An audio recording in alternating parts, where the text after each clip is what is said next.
সালে কি ছিল, 2019 মানিকচক বিজেপি এগিয়েছিল, ইংলিশ বাজার বিজেপি এগিয়েছিল, মোথাবাড়ি কংগ্রেসে গিয়েছিল, সুজাপুর কংগ্রেসে গিয়েছিল, বৈষ্ণবনগরে গিয়েছিল বিজেপি, ফারাক্কা এবং শামসেরগঞ্জে এগিয়েছিল কংগ্রেস। চিত্রটা পাল্টে যায় 2021-এ এসে। 2021-এ মানিকচকে তৃণমূল জয়ী, ইংলিশ বাজারে বিজেপি জয়ী, মোথাবাড়ি, সুজাপুর, বৈষ্ণবনগর, ফারাক্কা, শামসেরগঞ্জ সমস্ত জায়গাতেই তৃণমূল জয়ী হয়েছিল। একবার দেখে নেব যে মালদা দক্ষিণে 19-এর ফল 8,222 ভোটে কংগ্রেস জিতেছিল এবং 21-এর অঙ্ক 2,70,000 ভোটে তৃণমূল এগিয়ে গেছে। ভোট ফ্যাক্টর কি মালদা দক্ষিণের? মালদা দক্ষিণের ভোট ফ্যাক্টর হচ্ছে minority vote, Gani magic, Farakka এবং শামসেরগঞ্জ, যেটা মালদা দক্ষিণের মধ্যে থাকলেও আসলে মুর্শিদাবাদের জায়গায় কংগ্রেসের লিড। মালদা দক্ষিণে মাইনরিটি ভোট 52%। আমরা আলোচনায় আসব এবং টোটাল 8টা আসন, আমাদের পশ্চিমবঙ্গে টোটাল 8টা আসনে ভোট হয়ে গেছে। অভ্র মালদা, আজকের যে মালদার যে আমি আলোচনা করলাম, মালদা উত্তর ও মালদা দক্ষিণ, একটায় আপনাদের সাংসদ আছেন, বিদায়ী সংসদ, আর একটায় লড়াই আছে বিজেপির সঙ্গে কংগ্রেসের। কি বলবেন? যেখানে আমাদের বিদায়ী সাংসদ আপনারা দেখালেন, তার সঙ্গে তৃণমূল কংগ্রেসের যিনি প্রার্থী তার কথোপকথন, উনি চুইংগাম চেবাচ্ছেন, পা নাচাচ্ছেন, খুব ভালো কথা। ওনার কথাতে এটাও বোঝা গেল উনি বললেন যে আমি তো এখানে কাজ করেছি। উনি কি কাজ করেছেন? উনি তো তৃণমূলের আগে সদস্য ছিলেন না, উনি তো একজন আইপিএস অফিসার ছিলেন। তাহলে উনি কি কাজ করেছেন ওনার কথাতেই পরিষ্কার যে এতদিন উনি দালালি করেছেন। তো একটা জিনিস ডেভেলপমেন্ট ওনার নিশ্চয়ই হয়েছে যে দালালিটা ছেড়ে উনি ডিরেক্ট তৃণমূলের নাম লিখিয়েছেন। কিন্তু বিশ্বাস করুন, এই ঔদ্ধত্য নিয়ে যখন কেউ মানুষের কাছে যায় না, মানুষ তাকে প্রত্যাখ্যানই করে। আজকে ওনার যা ঔদ্ধত্য উঠে এলো, তার মানে উনি ওই ঔদ্ধত্য নিয়েই চলেন। আপনি গ্যারেন্টি দিয়ে লিখে রাখুন উনি ওখানে হারবেন, বিপুল ভোটে হারবেন। মালদা দক্ষিণ, মালদা দক্ষিণে আমরা কথোপকথন দেখলাম দুই প্রার্থীর। একটা জিনিস ভালো লাগলো আমার বিজেপি প্রতিনিধি হিসাবে, যে দুজনেই পরস্পরের প্রতি যথেষ্ট শ্রদ্ধাশীল। এটাই হওয়া উচিত রাজনৈতিক কালচার। আরেকটা জিনিস আমি বলবো যে সত্যিই তো এটা দেশ গড়ার ভোট। এটা কিন্তু কে সর্বভারতীয় দল হবে কোনো রকমের 4টে রাজ্য থেকে কিছু কিছু ভোট পেয়ে সেটার ইলেকশন নয়, দেশের ভবিষ্যতের ইলেকশন। এবং দেশের ভবিষ্যৎ সুরক্ষিত থাকবে খালি ভারতীয় জনতা পার্টি তথা ইন্ডিয়ার হাতে। অরূপ চক্রবর্তী। আমি প্রথমে মালদা দক্ষিণ নিয়ে বলি বিশ্বদা। মালদা দক্ষিণে যেটা দেখালেন ত্রিরূপাদি এবং আমাদের ঈশা খান চৌধুরী কংগ্রেসের, একটা জিনিস মাথায় রাখবেন, 2019-এ কংগ্রেস জিতেছিল 8,000 ভোটে, এটা ঠিক। 2019-এ শুধু মালদার ইংরেজ বাজারেই একটা কনস্টিটুয়েন্সি কিন্তু প্রায় ডিফারেন্স করে দিয়েছিল, প্রায় 95,000 ভোটের লিড ছিল এই একটা কনস্টিটুয়েন্সিতে। তারপরেও কংগ্রেস গিয়ে মালদা দক্ষিণ জিতেছিল। কিন্তু আজকের দিনে দাঁড়িয়ে সেই ইংরেজ বাজারের 95,000-এর লিড বিধানসভায় কমে 20,000 হয়েছে। শ্রীরূপা মিত্র চৌধুরী জিতেছেন, কিন্তু লিডটা 95 থেকে কমে 20 হয়েছে।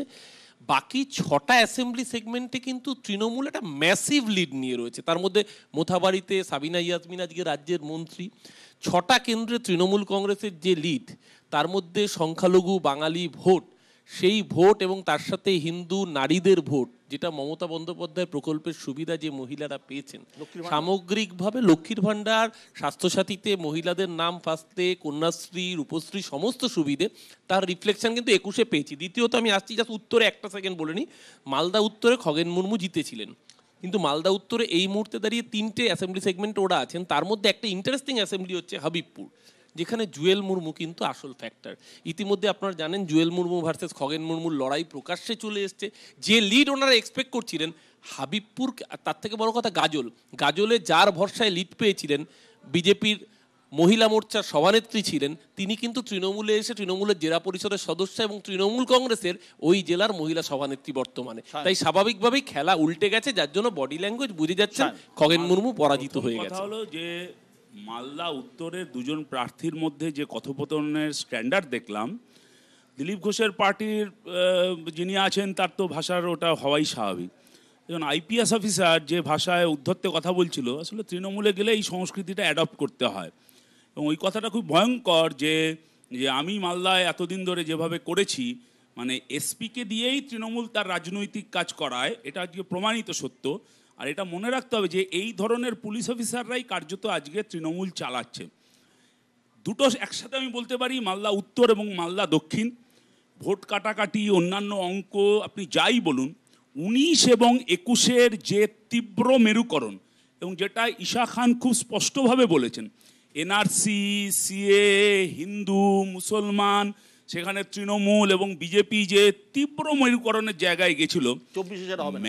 মানুষের অভিজ্ঞতা কিন্তু অনেক বড়, ন্যাড়া বেলতলায় একবার যায়, সুতরাং সেটা কেটে গেছে এবং ওখানে ইন্ডিয়া ব্লক একটা নিয়ন্ত্রণের জায়গায় যাবে এবং সেই কারণেই কংগ্রেস ওখানে কিন্তু একটা ম্যাসিভ রেজাল্ট করবে। লাস্ট পয়েন্ট, পঞ্চায়েত নির্বাচন কিন্তু আপনি হিসাবের মধ্যে রাখছেন না।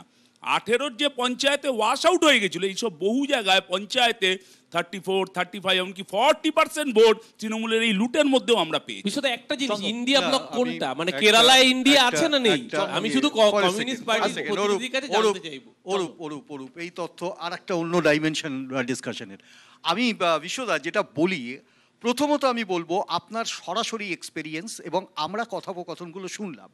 আমি একটি জায়গাতে একটু স্মরণ করি, মার্চ মাসের 7 তারিখ এক ভদ্রলোক আইপিএস, অরূপকে আবারও বলছি, মার্চ মাসের 7 তারিখ উনি রিজাইন করলেন, 8 তারিখ অ্যাকসেপ্টেড হলো, 9 বাদে 10-এ তাকে ক্যান্ডিডেট করা হলো। আর তিনি প্রকারান্ত এখন বলছেন উনি নাকি ওখানে 5 বছর সার্ভিস দিয়েছেন। প্র্যাকটিক্যালি কার হয়ে সার্ভিস, কোথায় দিয়েছেন? পুলিশ অফিসার হিসেবে। প্রশাসনিক সার্ভিসের কথা এটা বলেছেন। এটা একটু এটা এটা mislead প্রমাণ করা হয়ে দালালি যায়। বুঝেছে, এটা দালালি। প্রমাণ হয়ে যায় যে রাজনৈতিক ক্ষেত্রে তার পারসেপশন বা তার অবদানটা কি ছিল। আর যে ভাষায় আমরা কথোপকথন শুনলাম, এটা আর যেই হোক রাজনৈতিক পরিস্থিতি তৈরি করে না ওটা। কিন্তু একটা কথা আমি পরিষ্কার বলে দিতে পারি, লড়াইটা কিন্তু দুটো মালদাতি, উত্তর এবং দক্ষিণ, কংগ্রেসের সাথে সরাসরি হবে এবং কংগ্রেসের উইনেবিলিটি অনেক বেশি। একদম। এবার আমি যাবো সুমনের কাছে। আমি এবং সুমন দুজনেই মালদায় গেছিলাম, আমি সুমনের মুখ থেকে শুনবো। মালদা, দেখ বিশ্ব, মালদার দুটো আসনেই লড়াইটা ভীষণ পরিষ্কার এবং সেখানে কে কি বললো টললো এটা ফ্যাক্টর না। সেটা হচ্ছে যে মালদায় মোট যা সংখ্যালঘু ভোট আছে সেটা যদি কোনো একদিকে যায় তাহলে বিজেপির পক্ষে কোনো আসনই জেতা সম্ভব নয়। গতবার খগেন মুর্মু জিতেছিলেন, তার একমাত্র কারণ ছিল যে কোতোয়ালি বাড়ির দুজন, অর্থাৎ মৌসুম বেনজিন্নুর এবং যে প্রশ্ন ঈশা, আমি করলাম। ঈশা, যারা ঘটনাক্রমে ভাই বোনও, তারা আলাদা আলাদা দাঁড়িয়েছিল। যদি দুজনের ভোট এক করা হয় তাহলে সেটা খগেন মুর্মুর চাইতে অন্তত 2.5 লাখ বেশি। মালদা দক্ষিণ, মানে যেটা অ্যাকচুয়ালি বরকত পরিবারের সবচেয়ে বড় ঘাঁটি, যেমন সুজাপুরও পড়ছে, যার মধ্যে সুজাপুরও পড়ছে এবং যেখানে শামশেরগঞ্জ এবং ফারাক্কাও আছে, যে শামশেরগঞ্জ এবং ফারাক্কায় কংগ্রেস বড় লিড নেয়। যদিও মইনুল হক কংগ্রেস ছেড়ে তৃণমূলে চলে গেছেন, কিন্তু তার ভাইপো আসিফ, যাকে যদিও অধীর চৌধুরী জেলা পরিষদে প্রার্থী করেননি, কিন্তু আসিফ ঈশা খানের জন্য শক্তভাবে লড়াই করেছেন। তাহলে পয়েন্টটা কি? তাহলে পয়েন্ট হচ্ছে যে মানে যেটা বিজেপি বিরোধী ভোট সেটা ভাগাভাগি হচ্ছে কি হচ্ছে না। একদম। দেখ, তোর আলোচনাতেও বা সকলের আলোচনাতেও যে দক্ষিণে তৃণমূল প্রার্থীকে নিয়ে কেউ আলোচনা করছে না, আবার উত্তরে কংগ্রেসের প্রার্থীকে নিয়ে কেউ আলোচনা করছে না। তাহলে দুজনে যদি দুর্বল হয় তাহলে বিজেপির জন্য বিপদ, আর যদি দুজনে ভোট কাটাকাটি করতে পারে তাহলে বিজেপির জন্য ভাগ্য। কিন্তু যেহেতু তোর আলোচনাতেও নেই এবং কেউ শাহনওয়াজ আলী রায়হান অথবা মোস্তাক মালদা উত্তরে দুর্দান্ত ফলাফল করবে বলছে না, আমি ধরে নিচ্ছি যে কোথাও ভোটটা একজোট করার একটা প্রক্রিয়া আছে। একদম। এই জায়গাতে আসল ফ্যাক্টর হচ্ছে মালদায় যে মাইনরিটি ভোটের একটা বিরাট সংখ্যা রয়েছে এবং যদি কোনোভাবে ভোট ভাগাভাগি না হয় তাহলে কিন্তু অন্যরকম খেলা হবে। কিন্তু